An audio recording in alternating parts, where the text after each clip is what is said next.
তৃণমূলে দেখা যাচ্ছে যে একের পর এক পদে অনীহা। মানে পদ মানে তো যে কোনো রাজনৈতিক দলের ক্ষেত্রে একটা পদ, তার মানে হচ্ছে তার একটা গুরুত্ব বাড়া দলের মধ্যে, এবং সেই গুরুত্ব বাড়তে কে না চায়। রাজনীতিতে তার একটা খ্যাতি থাকবে, ক্ষমতার অলিন্দে থাকবে, গুরুত্ব বাড়বে। কিন্তু আমরা যদি দেখি তৃণমূলে একের পর এক যাদের যাদের পদ দেওয়া হচ্ছে তারা সরে দাঁড়াতে চাইছে। আবির রয়েছে আমাদের সঙ্গে। আবির, আমরা বেশ কয়েকজনকে দেখেছি, নবতম সংযোজন কে? নবতম সংযোজন তিনি হচ্ছেন নরেন্দ্রনাথ চক্রবর্তী। তুমি জানো যে গতবার তিনি বিধায়ক ছিলেন পাণ্ডবেশ্বর থেকে, পশ্চিম বর্ধমানের জেলা সভাপতির দায়িত্ব তিনি সামলাতেন, এবং নতুন করে তৃণমূল কংগ্রেসের তরফ থেকে গত সপ্তাহে বেশ কতগুলো জেলাতে যে সাংগঠনিক দায়িত্বভার ঘোষণা করা হয়, তাকে সেই সাংগঠনিক দায়িত্বভারে সেই পশ্চিম বর্ধমান জেলার দায়িত্ব তাকে দেওয়া হয়েছিল। আজকে বিকেলবেলায় তাকে হঠাৎ এটা দেখতেও পাওয়া যায় যে তিনি চলেও আসেন বিরোধী দলনেতার সঙ্গে দেখা করতে। এবং তুমি জানো বিকেলবেলা যখন বিরোধী দলনেতার তরফ থেকে আজকে সাংবাদিক সম্মেলন করা হচ্ছিল, সেখানে তিনি নিজেই উল্লেখ করেন যে পশ্চিম বর্ধমান জেলার দুজন তার সঙ্গে দেখা করতে এসছেন। সূত্রের খবর তাদের দুজনই হয়তো তাদের যে দায়িত্বভার সেই দায়িত্বভার থেকে অব্যাহতি নিতে পারেন, এবং সেই আলোচনাও যে কার্যত চলছে সেটা তখন থেকে জানতে পারা যায়। তবে যে জল্পনাটা ছিল সেই জল্পনা কিছুক্ষণ আগেই একদম মানে বাস্তবে পরিণত হয়ে গিয়েছে, এবং নরেন্দ্রনাথ চক্রবর্তী তিনি তার যে পদ সেই পদ তিনি ছাড়লেন। চন্দ্রিমা ভট্টাচার্য তৃণমূল কংগ্রেসের রাজ্য সভাপতি, তার কাছে চিঠি লিখে তিনি জানিয়ে দিয়েছেন, এবং তিনিও জ্যোতিপ্রিয় মল্লিকের মতো শারীরিক অসুস্থতার কথা উল্লেখ করেছেন।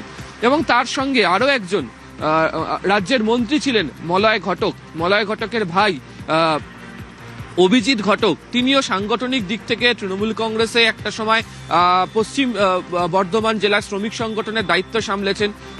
গত বিধানসভা নির্বাচনে তিনি প্রার্থীও হয়েছিলেন তৃণমূল কংগ্রেসের, যদিও তিনি পরাজিত হন।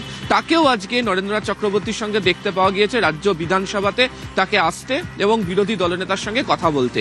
একই দিনই আজকে সকালবেলা জ্যোতিপ্রিয় মল্লিক, বিকেলবেলা নরেন্দ্রনাথ চক্রবর্তী, এবং এরা প্রত্যেকেই পুরনো যে দল মমতা বন্দ্যোপাধ্যায়ের যে ঘনিষ্ঠ সেই হিসাবে তারা পরিচিত।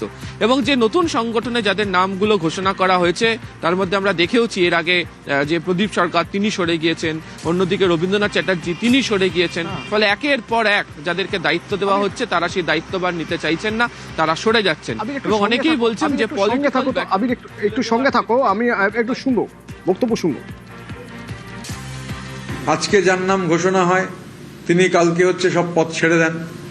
আমার সঙ্গে আমি জানি না মানে উনি সেই জন্যই এসছেন কিনা, এক নেতৃত্ব বসে আছেন আমার ঘরে, একটা জেলার সভাপতি ঘোষণা হয়েছে, এবং উনি পদত্যাগ করতে এসছেন কিনা জানি না, কথা বললেই জানতে পারবো। যদি পদত্যাগ করেন তাহলে আপনারাও জানতে পারবেন। ওনার সঙ্গে কথা না বলেই এখানে এলাম। রাজ্যের এক প্রাক্তন মন্ত্রী, তার ভাই আমার বন্ধু, তিনিও এসেছেন, একই জেলার পশ্চিম বর্ধমানের দুজন এসেছেন। তো স্বাভাবিকভাবে গিয়ে কথা বলবো, মানে এটা তো খুব খেলো হয়ে যাচ্ছে ব্যাপারটা। ন্যাশনাল এক্সিকিউটিভে নিলেন বালুদা সব পদ ছেড়ে দিল, গৌতম দেব আজকে পদত্যাগ করলেন, রবীন্দ্রনাথ চ্যাটার্জি বিধানসভায় এসে পদত্যাগ করলেন, এখন পশ্চিম বর্ধমানের সভাপতি বিধানসভায় এসে বসে আছেন, গুরুত্বপূর্ণ নেতা অভিজিৎ ঘটক তিনিও বিধানসভায় এসেছেন। এটা আমি জানি না অবশ্য যে এই জন্যই এসেছেন কিনা, তবে দেখা করতে এসেছেন, কথা বলতে এসেছেন। কথা বললে বুঝতে পারবো কি হবে, এবং সেটা আপনাদের জানিয়ে দেবো। আবির, এই সিরিজ মমতা তৃণমূলের জন্য খুব খারাপ বিজ্ঞাপন, কিন্তু রাজনৈতিক দিক থেকে যদি আমি দেখি যারা পদ পেয়েছেন, পদ পাওয়ার সঙ্গে সঙ্গে তারা পদ ছেড়ে দিচ্ছেন, তৃণমূলেই থাকছেন, এর ব্যাখ্যা কি? কেন করছেন তারা এরকম? তোমাকে অতনু সেটাই বলছিলাম যে পলিটিক্যাল ব্যাটন তুলে দেওয়ার ক্ষেত্রে কোথাও একটা শূন্যস্থান তৈরি হয়ে গিয়েছে বলে অনেকে মনে করছেন, এবং তারা মনে করছেন যে পুরনো পন্থীদের মধ্যে সেই আস্থা রাজনীতি করার জন্য তারা কোথাও খুঁজে পাচ্ছেন না। এবং তারা মনে করছেন যে গত কয়েকদিন ধরেই বারবার একাধিকজন যে পরিবারতন্ত্রের উদাহরণের কথা বারবার ধরে উল্লেখ করছিলেন, সেই পরিবারতন্ত্রের কথাও তারা বারবার ধরে টেনে নিয়ে আসছেন।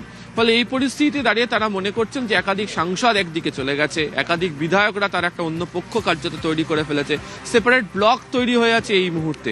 ফলে তাদের বক্তব্য হচ্ছে যে তাদের সঙ্গে নিয়েই চলতে হবে, কার্যত সেই দিকেই নাম লেখানোটা তারা মনে করছেন এই মুহূর্তে দাঁড়িয়ে তাদের কাছে বাস্তববাদী একটা সিদ্ধান্ত।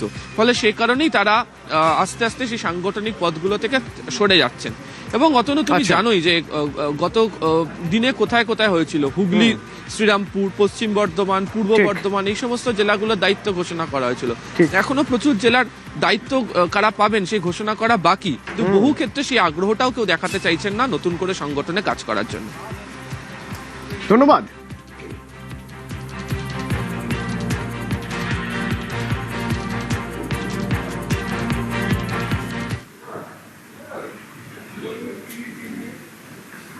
আরজিকর ফাইলস, যে আরজিকর ফাইলস নতুন করে খোলা হয়েছে, সেদিন কি ঘটনা ঘটেছিল তা জানতে হবে। বিচার চেয়েছিল সারা পৃথিবীর মানুষ, বিচার দিতে হবে। তার জন্য এবার তদন্তে গতি আনতে হবে, নতুন করে তদন্ত। আর ইতিমধ্যেই 3জন আইপিএস কে সাসপেন্ড করা হয়েছে, যাদের মনে হয়েছিল সেদিন তাদের ভূমিকা ঠিকঠাক ছিল না সেদিনের সেই ঘটনার সময়। তার মধ্যে একজন তৎকালীন সিপি বিনীত গোয়েল এবং বাকি দুজন ইন্দিরা মুখোপাধ্যায়, অভিষেক গুপ্তা। এবার তাদের সিবিআই ডেকে পাঠিয়েছে সিবিআই। কর্তব্যে গাফিলতির জন্য এই 3জনকে আগেই সাসপেন্ড করা হয়েছিল এবং তারপর তাদেরকে ডেকে পাঠানো হয়েছে। তারা সিবিআই দপ্তরে হাজিরাও দিয়েছে।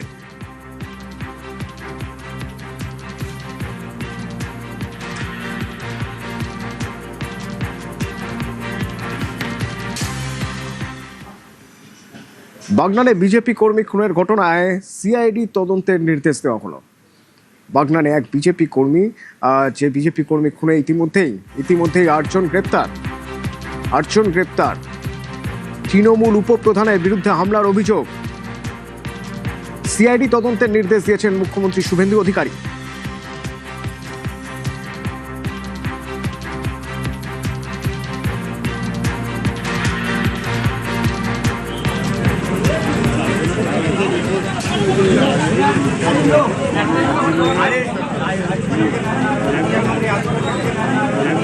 হাওড়া বাগনান এলাকাতে একজনকে খুন করে দেওয়া হয়।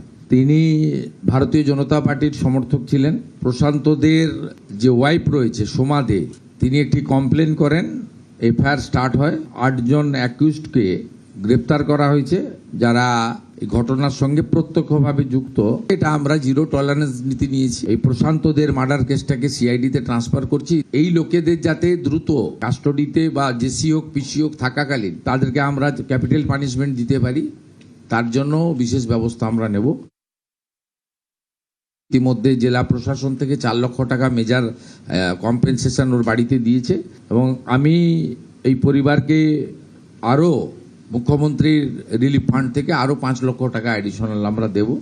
তারা শোক কাটিয়ে উঠুক, তারপরে সাহায্য করব। এবং সমাজে যদি কোনো কাজেরও ব্যাপারে আমাদেরকে ইচ্ছা প্রকাশ করে আমরা কথা বলে নেব, আমি নিজে কথা বলে নেব। সেক্ষেত্রেও সরকার বা মুখ্যমন্ত্রী ওই পরিবারের পাশে দাঁড়াবে।